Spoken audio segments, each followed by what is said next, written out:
বিপুল সম্ভাবনার মাঝেও মুখ থুবড়ে পড়েছে দেশের মুরগির সরকারি খামারগুলো। লোকবল সংকট আর প্রযুক্তির ঘাটতিতে তেমন কাজে আসছে না প্রাণী সম্পদ অধিদপ্তরের আওতাধীন দেশের ২৮টি খামার।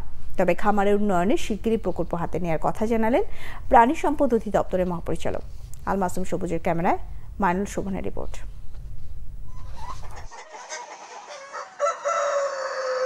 রাজধানীর মিরপুরে ১৯৭৬ সালে প্রতিষ্ঠিত সরকারি কেন্দ্রীয় মুরগি খামার।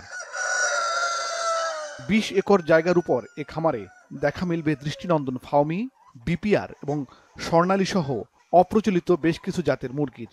এ পর্যন্ত মুরগির ৩টি জাত উদ্ভাবন করেছে রাষ্ট্রীয় এ প্রতিষ্ঠানটি, যার মধ্যে রয়েছে বাজারে বহুল বিক্রিত সোনালী জাত। খামারটিতে একসময় প্রতি মাসেই মুরগির প্রায় ২ লাখ বাচ্চা ফোটানো হতো। নানা সীমাবদ্ধতায় উৎপাদন কমতে কমতে এখন সেখানে বছরে লক্ষ্যমাত্রাই ৩ লাখ বাচ্চার। প্রয়োজনীয় বরাদ্দ ও শ্রমশক্তি না থাকায় ২৭টি শেডের মধ্যে ৭টি পড়ে আছে পরিত্যক্ত অবস্থায়। বিশাল এ খামারে স্থায়ী লোকবল মাত্র ৫ জন, আর বাকিরা বহিরাগত, কাজ করেন দৈনিক হাজিরায়।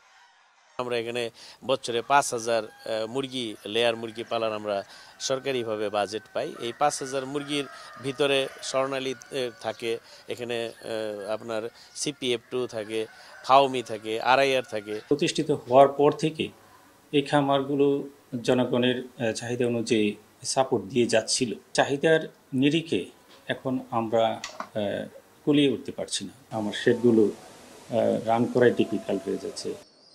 প্রযুক্তির ছোঁয়া লাগেনি বললেই চলে সরকারি এই খামারটিতে।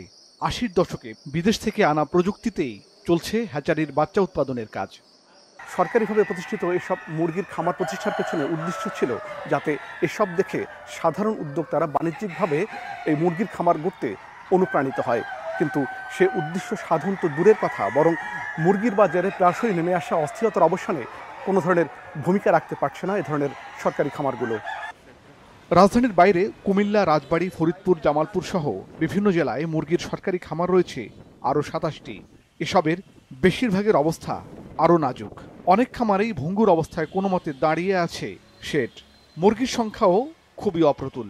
সংরক্ষিত আছে ২-১টি জাত। কোনো খামারেই ২-১ জনের বেশি স্থায়ী লোকবল নেই। দৈনিক হাজিরার শ্রমিক দিয়ে চলে কেবল জরুরি কাজটুকু। খামারগুলো মাঝে মাঝে সীমিত আকারে বাচ্চা সরবরাহ করে পারিবারিকভাবে ছোট পরিসরে মুরগি লালন পালনকারীদের। অথচ দেশে প্রায় বাচ্চা সংকটের কারণে মুরগির বাজার অস্থিতিশীল হয়ে ওঠে। বিপুল লোকসানও গুনতে হয় খামারিদের। ব্রিডার্স অ্যাসোসিয়েশন অব বাংলাদেশের সভাপতি মাহবুবুর রহমান মনে করছেন, এক্ষেত্রে উদ্যোগী ভূমিকা নেওয়ার সুযোগ রয়েছে সরকারি খামারগুলোর। বাচ্চার ক্রাইসিস, বাচ্চার দামও একটু বেশি। এই সময়ও যদি সরকারের উৎপাদন থাকতো তাহলে হয়তো ক্রাইসিসটা কম থাকতো, মার্কেটটা এত কখনো কখনো হাই হয়ে যাওয়ার সম্ভাবনা থাকতো না। এইভাবে খামারি লেভেলে ওনারা তো সব দিতে পারতেন। সরকারি খামারগুলোর উন্নয়নে একটি প্রকল্প প্রস্তাবনা পর্যায়ে ঝুলে আছে ১.৫ বছরেরও বেশি সময় ধরে। প্রাণী সম্পদ অধিদপ্তরের মহাপরিচালক জানালেন, প্রকল্পে বিদেশি অর্থায়ন খুঁজছে সরকার। তবে বাণিজ্যিক উদ্দেশ্যে সরকারি খামারে মুরগি লালন পালনের বিরোধী তিনি।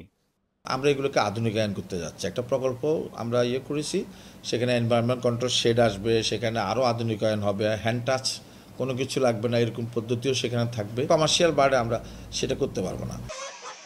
মুরগির সরকারি এ খামারগুলোই নেই স্বতন্ত্র ওয়েবসাইট, তাই মুরগির সংখ্যা বা উৎপাদনের হালনাগাদ তথ্য মেলে না সহজে। এক্ষেত্রে লোকবলের ঘাটতিকে দায়ী করলেন সংশ্লিষ্ট ঊর্ধ্বতনরা। মাইনুল শোভন, বাংলা ভিশন, ঢাকা।